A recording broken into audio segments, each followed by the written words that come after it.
think that you can be content in the midst of a crisis. Now, I don't think this applies to every single crisis, but I do think that it is possible. And I thought about the hurricane. Maurice and I were talking about that. You know, I can't control the wind, I can't control the rain, but I can pray, I can prepare, and I can be calm, and I can be that center for my family when something like that happens. And we can make the best of a situation. So, yes, it's a crisis, but you can be content even in that moment. There's just so much we can't control, and when we accept that, then it's like our stress and our anxiety is eased. You know, things like the weather, traffic, the stock market, even illness sometimes, they're all things that we can't control. But we have to kind of give it over to God, and we have to ask Him to help us and steer us in the right direction. And I think there are people who latch on to problems. It like becomes their whole world. And all of their energy goes into that problem. But when we ask for help, it's like angels appear, you know? And things get taken care of. Not everything's going to get fixed. That's not the point. But when we stop to pray and ask God for help, we start to feel hopeful again, too. And things become clearer. Contentment is sometimes an illusion, I think. And during certain seasons of our lives, it's kind of hard to come by. And even last night when I was writing this, I kind of had to laugh because the girls were distracting me. They were interrupting me, and I wasn't content at that very moment. But then I just kind of took a deep breath, and I was able to push the stray thoughts out of my mind. So what is it that brings us contentment? How do we feel? Acceptance, faith, surrender, and focus. When we're focused on why we are grateful instead of our burdens, that's when we can find contentment. When we do our best and we are satisfied with the results, we can find contentment. When we accept others completely and not nag them and pick apart their faults, we can find contentment. I mean, we all need to improve ourselves. There's things that I need to improve for myself, and then there's things that my loved ones need to improve. And the one thing that I find is when I refrain from saying something that I want to say, then I'm more content with that situation. So the question is, can you be content in one area of your life, but not all areas?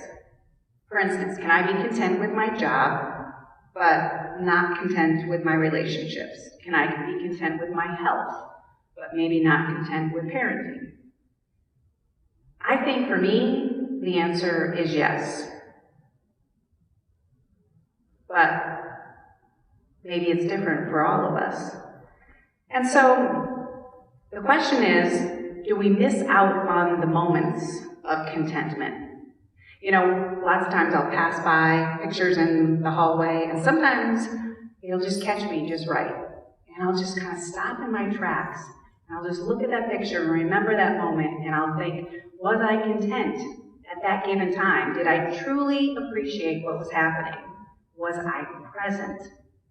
I mean, there's this one picture, and I should share it with you, maybe I'll bring it next week, of the girls, and they have these double-decker ice cream cones, and it's like the coconut ice cream melted faster than the banana. And, you know, it's silly and simple, but it's something that just makes you think, okay, well, did I really appreciate that? You know, we're out there shivering in this fall-like weather at the beginning of spring in Ohio because it's opening day of our favorite ice cream place.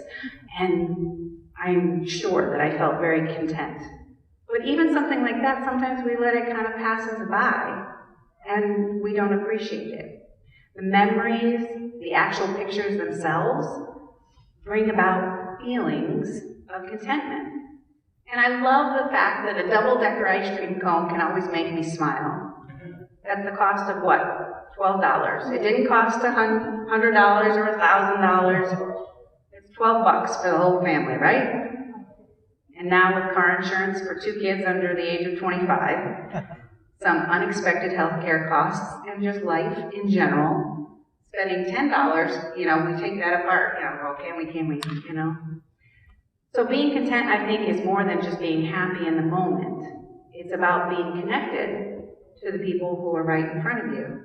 And it's about being connected to God. Feeling like you have a real relationship with the people that He's put in your path. And feeling like you have a relationship with the Almighty. Talking to Him daily, saying thank you. Admitting when you're angry. Admitting when you're confused or even scared.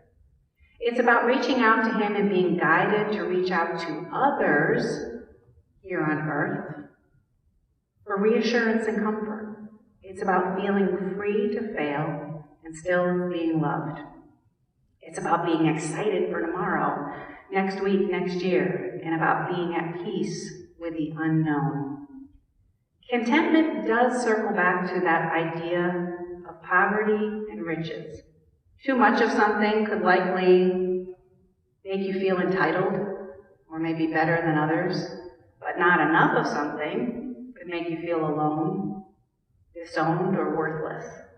And to be honest, I don't think that I can really speak on either level because I've never been poor and I've never been rich. I'm just kind of in the middle. Sometimes we struggle. We all go through times when things are better than others. But there is a wonderful contentment of just being in that center lane. And I think part of it for me is that I'm just not attached to anything in particular. There are some things in my house that I would like to take if, we leave and all that. But like I was talking to Miss Pat about packing up and everything, and in 2 years, Alan and I will be empty nesters. So we are thinking about maybe we'll sell our house and get rid of a lot of things that we have and kind of downsize. And I was thinking the other day, what would I even take with me? And there's a corner hutch for my grandmother and a hope chest that my brothers made. Aside from Christmas ornaments, that a lot of them are made by the girls and have special meaning, that's all that I really would like to take, because most of the stuff we have came from other people. They're hand-me-downs. They're thrift shop finds or, something we got at a tag sale, I don't know. And the couch and love seat that we have is 24 years old. It was our big purchase when we got married. I don't want it anymore, that's for sure. Alan loves it, but I'm ready to get rid of it. And so, you kind of have to think about things versus people. And, what are your prized possessions? And this scripture just kind of made me reminisce about a lot of things, and it got me excited about the future. And it reminded me of why it's important to be content with what you have. Not only the things that you have, but the people in your life, because they're the real treasures. And when you are content, there's just a sense of joy.